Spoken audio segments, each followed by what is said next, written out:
What's up, friends and foes? Welcome to Let's Get Nerdy. As always, I'm your host, Corey, here with the penis to my cup, the world's finest host, Wyatt. What are we talking about today? We are talking about Supergirl 2026, the brand new DC movie.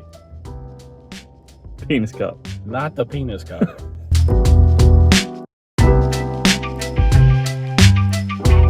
That's right. And so right off the bat, we are not going to do non-spoiler thoughts because we already posted that short. So if you want non-spoiler thoughts, we recorded that haphazardly in a parking lot as we were doing the spoiler thoughts too as well.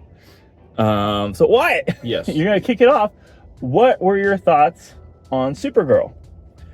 So, it's amazing. I like it. I like it a lot. I don't think I like it as much as Superman. However, it's not like off by a far margin. I really liked this movie. I liked it more than I was expecting to like it, and I mean, I'm excited to see it again already. I hope to see it again. It had a lot of action. It was funny. It was a lot more heartfelt than I was expecting it to be, I guess. And I haven't read the story that you know the movie is based on yet. I want to read it, so it was all very new to me, which was exciting. I thought all the characters were great. The designs were fun and awesome. I mean, I even liked the villain for as kind of minimal as he was to an extent. I enjoyed that character. So you know what's funny, in the comic he's even kind of more are you talking about minimal in design, or what do you mean by that? I guess like he just wasn't he wasn't on screen a ton, and he didn't like take up a lot of like screen he wasn't time, but an also explored personality. Yeah, I guess. Yeah, he was just kind of like, this is the villain. He's evil. He does bad stuff. That's pretty much all you need to know. That's all it needs to be. So, I mean, for they didn't go in depth with his character, which is fine. You know, it worked out. Good. It worked out good. And even his like the costume design, I thought was really fun too. Yeah. So it's simple, but it was cool. So, what would you say if I were to tell you he's pretty much in the comic book, even less? I wouldn't be surprised. It's pretty. So my initial thoughts is what kind of start getting into it is as a movie in a vacuum, because I have read the comic book, so unfortunately there's a part of me that I'm burdened with knowledge. Yeah. I really love this movie in the context of the DCU. I think it does a lot to contextualize where the Kryptonians are. Contextualize the rest of the universe in the DCU, not just Earth, and contextualize where the Kryptonians kind of lie within that power scaling. The idea that like they are pretty much still the most powerful, you know, some of them one of the more powerful species, but they're not the only ones that are that strong. And I like how it establishes how vulnerable they can be once they get out of Earth. And I like the idea that other races and species and like planets and civilizations know about the Kryptonians and know kind of like have prior knowledge and know how to deal with them in a way. I really like that. I will say, as an adaptation, I'm surprised by how straightforward of an adaptation it was. That being said, some of the stuff that they left out or changed were, I think, in my opinion, some of the more important aspects to bring into it. Okay. Just because as far as like the presentation and things like that, in the comic book, it's just very much Ruthie's story. Like from her perspective, it's like 90% of the writing is like, actually, it's not necessarily even like straight up dialogue. It's just her monologue and her inner thoughts. Okay. Kind of like and how she is viewing the events of the story and and like Supergirl throughout the story, if that makes sense. Yeah. It's I mean, is Lobo? Is he in? Lobo's not in it. He's at not all. in the comic book. Lobo's not in it at all, and that's another thing I will praise in terms of the movie. I actually love how they use Lobo because it's exactly how I like Lobo to be used, as just randomly popping up into the story because he's doing something else that happens to deal with what the characters are doing, and he doesn't necessarily care about what the characters are dealing with himself. Right. That's my preferred Lobo. Anytime I feel like I read a Lobo-centric comic book, it doesn't really hold my interest that much. So I think they use Lobo the perfect amount of Lobo. That's fair. I mean, I don't really know Lobo that well. Mm-hmm. I mean, I know him enough to know who he is and have kind of an inkling of the character that he is. And I mean, I know it's kind of like out there and balls to the walls and, turned up to 11 or 12 even, Yeah. But I haven't read a lot of Lobo stuff really at all. I mean, I know him from more so, I guess, like the cartoon and just kind of bits and pieces and snippets of things that I've seen here and there, So I do have the first issue of that Lobo series that just started, but I haven't read it yet. So I thought that was cool to see him on screen, though. Yeah, and of course, Jason Momoa, very clearly, built for the Yeah, definitely created for that role. And so he does a great job. I mean, I definitely agree with the casting. I mean, I think Jason Momoa, he fits the role great. And I think it's cool to see him get to play a role that he has wanted to play for so long. Yeah. And something that he seems to care about. Mm-hmm. I know some people don't like it for some reason, and I don't really understand why, but I guess you can't make everybody happy, so tough shit. But I liked it. I thought it was great, and I thought Millie was awesome. Mm-hmm. I like her a lot. I mean, I haven't seen her in a ton. I saw her, in House of the Dragon, yeah, of course, where I was introduced to her at. But no, I thought she did a great job, and she's definitely like cemented as the Supergirl of the DCU, and I think she fits that role just like Cornsweat fits Superman. I mean, they click with that role. And I guess she's just like Jason Momoa and now fits with Lobo. Yeah. I mean, the casting has been great so far with the DCU. Yeah, and I mean, speaking of Cornsweat, he has a couple great moments that he shows up. I think he is used the perfect amount for this story, meaning that like he is still there, his presence is felt, and he interacts with Supergirl quite a bit, but it's never centered around him. And I liked that it wasn't ever like he never took the spotlight from her. Correct. Which is how it should be. Yeah, which that's one of the things that like touches on in the comic book is there's like a few moments where people bring up running into I've run into your cousin. Yeah. And she's like, all right, cool. I don't give a shit. So I think that would have been a little bit cool to see, but like not one of the required things that I think they needed to bring over from the book. Yeah. And I thought it was cool. A touch that I thought was cool was I noticed how they kind of, without having to say it or show it, gave some context to the Walkman stuff. And I bring it up just because I know there was people when the trailers were first released and she had her Walkman and her headphones and stuff, that people were throwing a fit because it looks like Star-Lord's headphones. Mm-hmm. And they had to cry about that too.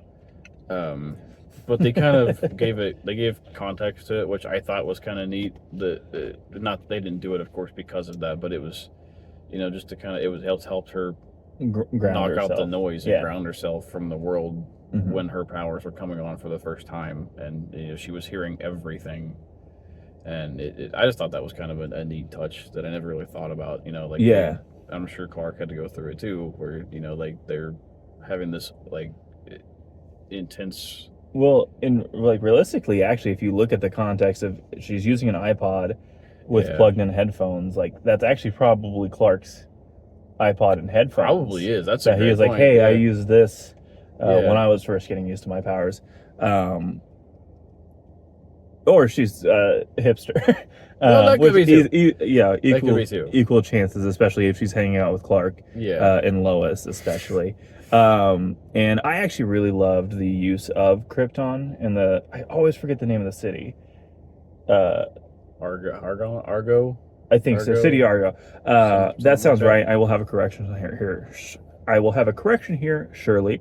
But no, I actually loved that usage, and I love how they actually kind of kept it consistent with the comic books, but like they use it as a way to show that, obviously in Superman they had the turn that he was sent, that his parents had sent him there to conquest Earth and further Krypton's future, whereas like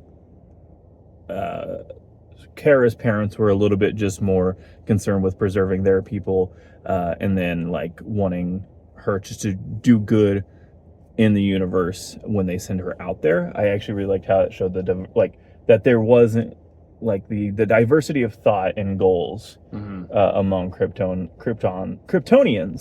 You got there. Yeah, among Kryptonians. I actually really like that as a touch of like even them kind of her parents. I always forget their name as well. Her parents kind of being almost, I don't want to say like throwing shade at Jor-El and them, but like, that's pretty much they're saying like that's not what we want to do. Yeah, no, they were very much like, no. Yeah, which was cool. I mean, I still don't love the sending Superman to take over Earth and stuff. I don't love that little switch they made in that movie, but I mean, I think this movie made me like it a little bit more because it did give that like two sides of the coin thing, and made Kara's parents, I don't know their names either, but it made them a lot more likable than than Jor-El. What is Superman's mom's name? Laura. Laura? Mm-hmm. Really? Mm-hmm. Okay. Laura. Right. Oh yeah. Mm-hmm. Okay. And I'm all right. Not Martha. Not Martha. Well, yes, but no. Yeah, I know. But. No, let's see. What is... I mean, the Green Sun... So the Green Sun, since I haven't read the story... Yes. Is the Green Sun like kryptonite, or is so it the just Green Sun is green? So that is one of the, that was one of the things that I was so pleasantly surprised that they brought over. So there is a issue centered around them getting sent to a Green Sun, play with the Green Sun. Okay. That is one of the things that is okay. So one of the biggest changes made that I'm still trying to decide if I like or dislike, or how I feel about it, is the book is actually told over like a series of months. It's like a long time. Okay. And it's meant to be like months of Ruthie watching Supergirl, Kara, going from planet to planet and interacting with all these different people and seeing how they revere her and how she treats others and stuff like that. And so when they actually, like the first time they actually track down the brigands and all that, the dude, Krim, right? Krim? Yeah, Krim. Krim has like it's almost like a weird dwarf star thing that he throws at her, and it like transports her across the universe to that planet.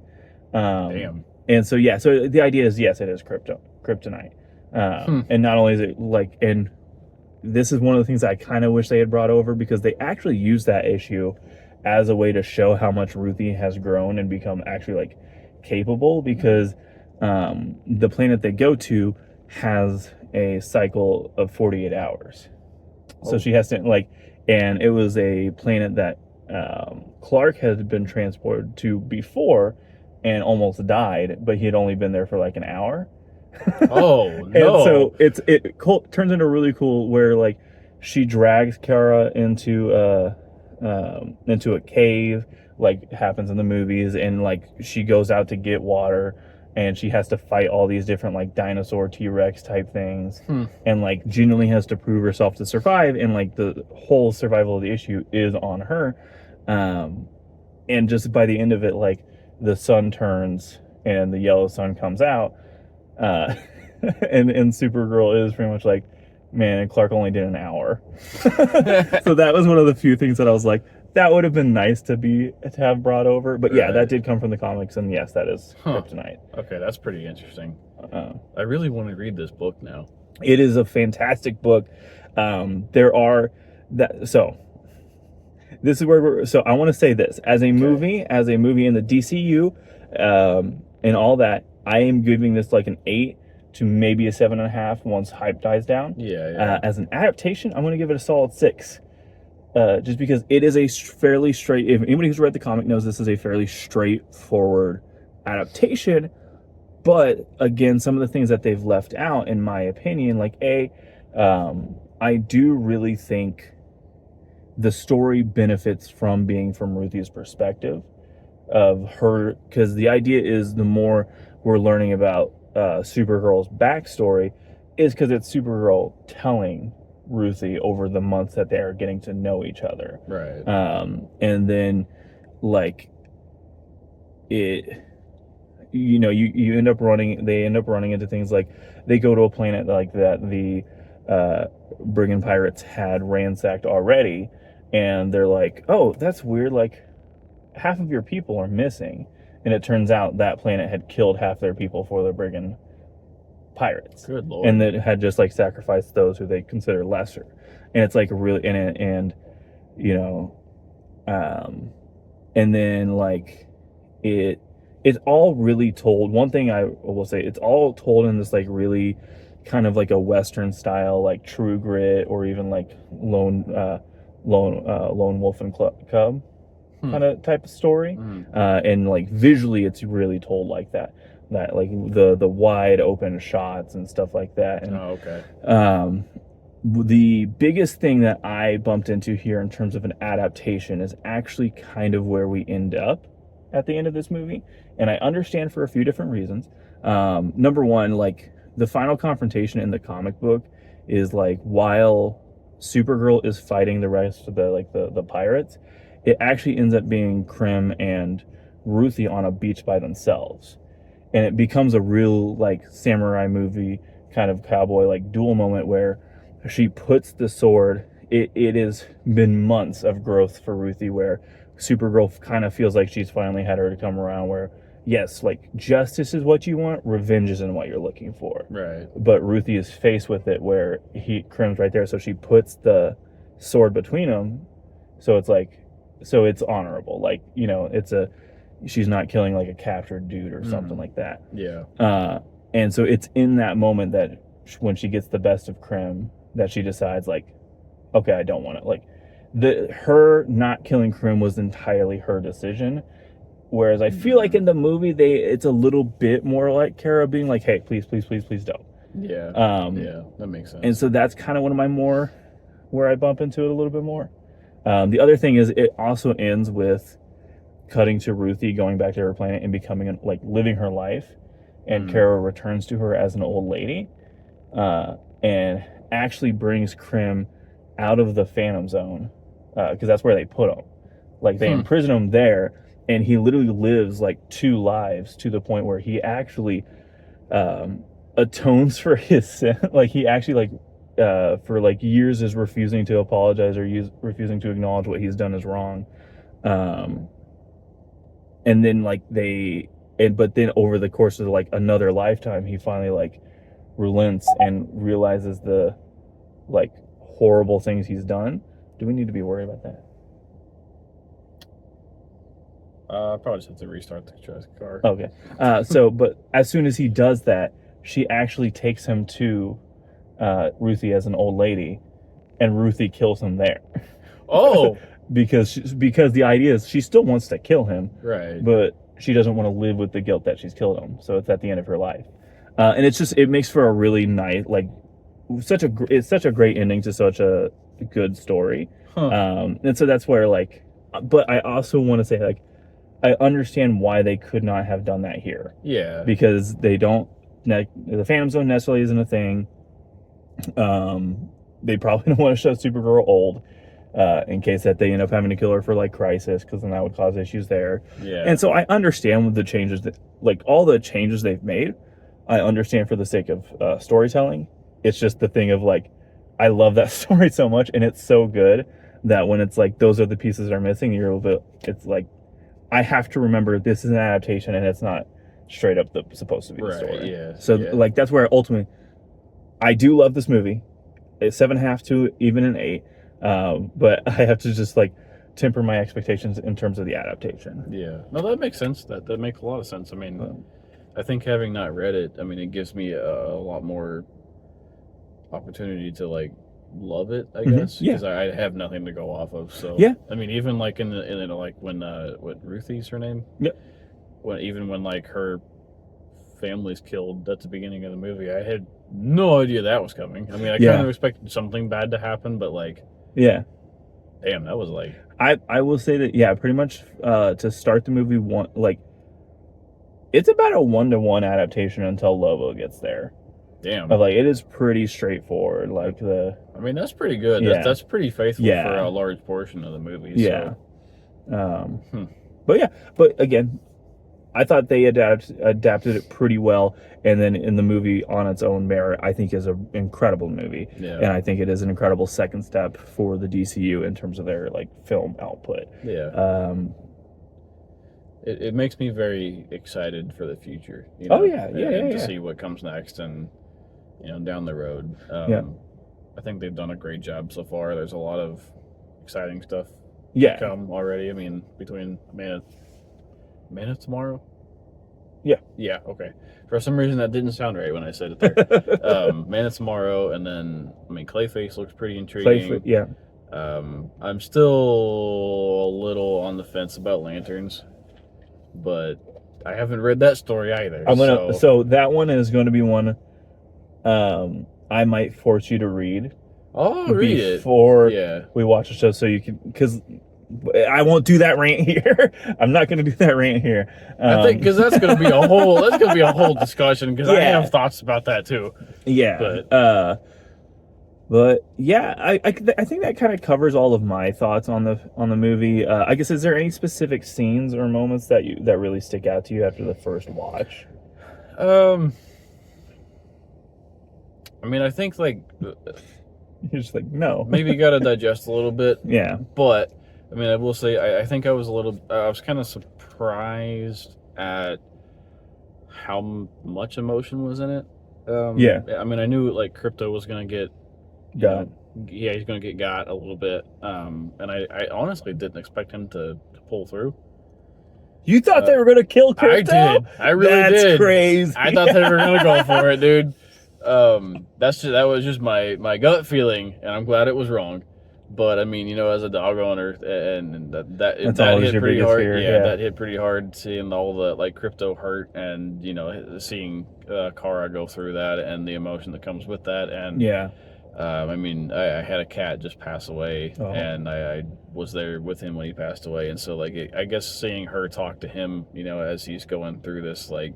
He's hurt and down and out and making his like he was whimpering, and that was pretty rough, I think so. Kind of coupling seeing the cat thing and having my dog at home waiting for me, it was like, oh god, dude, that hurts. And then they did a really good job with the emotion from Krypton and her parents, and I didn't expect as much backstory as we got.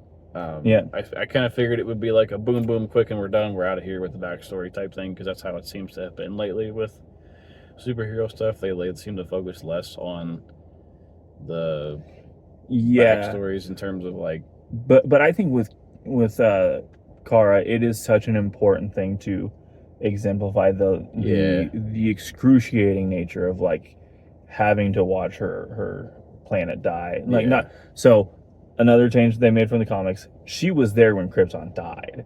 And so like they actually make it like she's not only did she have to watch Krypton die, she almost feels like she had to watch it die twice, because the city of Argo and like the kryptonite underneath it slowly poisoning it. Like she had to watch that all happen too. Which I mean, it still hit. I would actually argue it hit just as hard that like this was the only city she ever knew.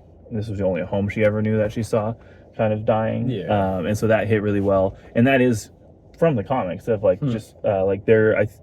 I don't know if there was ever like a full issue spent there, but there's large chunks of it. Like, well, that's cool. Yeah, that's cool. They did a very good job with all that, and her parents and the emotion in it. So, yeah, I mean, and I thought the action scenes were good too. The action scenes were really good. Yeah, there was One, they did not use the same camera that they use in Superman for her flying, because there's one shot that I do think was really bad of her flying her flying head on to the camera. Yeah.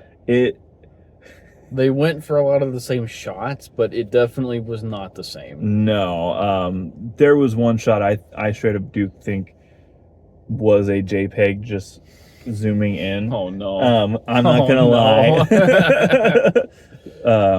But other than that, everything looked really good. Yeah. It's literally just that one shot that I saw that I was like, ooh, that's bad. Damn. But I mean, do you know which one I'm talking about? No, I don't. It's like the one I think she like blows a hole in the ship. It is flying out of the ship head on. Which ship? When she's saving the little girls. Oh, after she shoots the blows she blows a hole in it and then flies out. Okay. Yeah.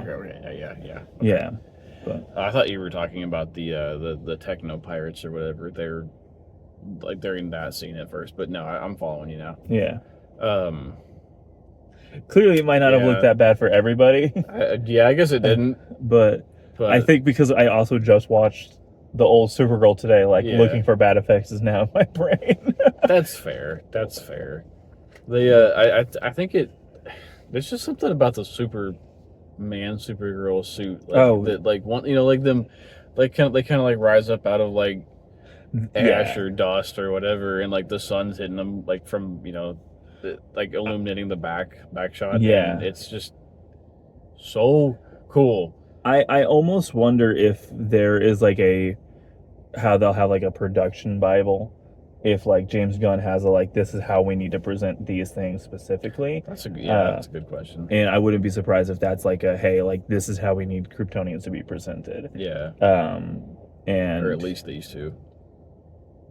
Yeah, I guess these two, because I imagine they'll be the only two Kryptonians. Unless Zod shows up at some point. Do you think they'll do Zod? I think they'll do Zod. Because they've done Zod twice before already. I think it'll happen at some point. I think it'll be a little while because it has been done before, but I feel like Zod is such a big villain. Yeah. That I don't see them not doing Zod. But I also feel like it's one of the things personally that Supergirl Superman and Supergirl for that matter have so many different villains and rivals.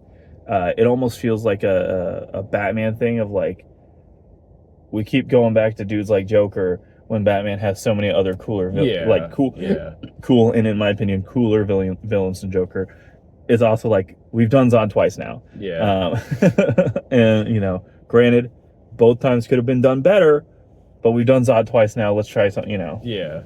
I mean, I'm not gonna be upset if we don't see Zod. I just expect it to happen, I guess. That's fair. I think that's about it for me. Do you have any other? No, I don't think so. I mean, I definitely go see it. Definitely, go check it out. So I do highly recommend it. Even if you know the comic, if you've read the comic, I still highly recommend it because I think it's very entertaining. I think it hits the points that it needs to hit, and I think hopefully with Ruthie going with her at the end, we see her more of as a character going forward, because I think in the Woman of Tomorrow story, that's just she's just in that story and that's it. No, okay. So that would be interesting if we do see her kind of a little bit more going forward. No post-credit scene. Yeah, don't wait for that because there's no post-credit thing, and I actually like that because I think it backs up where James Gunn has said we are not announcing things if we're not ready to move forward with it, and we're not showing anything if we're not ready to move forward with it. Yeah. So I really respect that actually. Yeah, it's pretty cool.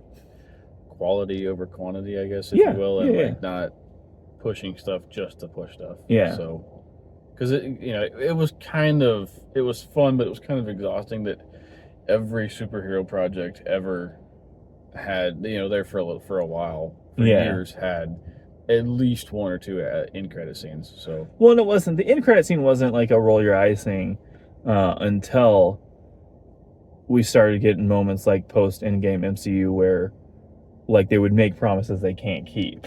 Well, yeah, I mean because Infinity War era, Infinity Saga era end credit scenes resulted in what they showed us most of the time. When did they not? There was I only really remember this one because we were in the theater and you had to pee so bad, and I think it was at the end of Homecoming, maybe, or Civil War, one of the two. It Where would have been like, Civil War. really, We didn't see Homecoming are together. you sure? Yeah. Okay, I don't know. Anyway, but it was like the one where Captain America like pulls the chair up and like sits down on the chair, and he's like, "So you something stuck around, or you thought about your choices, or whatever." No, that's Homecoming. But so you might be thinking of someone else. I don't think so. Because I didn't see. I saw Homecoming with my dad. I didn't see it with you. Unless you're my dad. I don't think I am. He makes me call him daddy off camera, but anyways, please like and subscribe if you want to see more Penis Cup. I enjoyed the movie. Wyatt enjoyed the movie. Go ahead and hit that like button and subscribe if you want to hear more thoughts about any upcoming nerdy thing like Spider-Man, Lanterns, Clayface. We got two Godzilla movies. Yeah. Upcoming. Yeah. We got fucking Infinity War. No. Secret War. We got Doomsday. There you go. Doomsday in December. Do have that. And we got a bunch of shit to talk about. And we're we got fucking X-Men 97 Season 2. I'm so unbelievably excited about that. We got Batman Cave Crusader Season 2. That shit's gonna be all lit. that shit aside. Absolute Batman, dude. Absolute Batman. Absolute Batman. We got that to talk about. But we also don't know when that's happening. We got a fucking Mr. Miracle cartoon. There's so much nerd shit to talk about. So with that being said, comment down below what your thoughts are about Supergirl. Comment down below if you think it was a good adaptation of Supergirl, and comment down below what you're excited for in here, the near future or the far future. Are you excited for brain chips? What the fuck?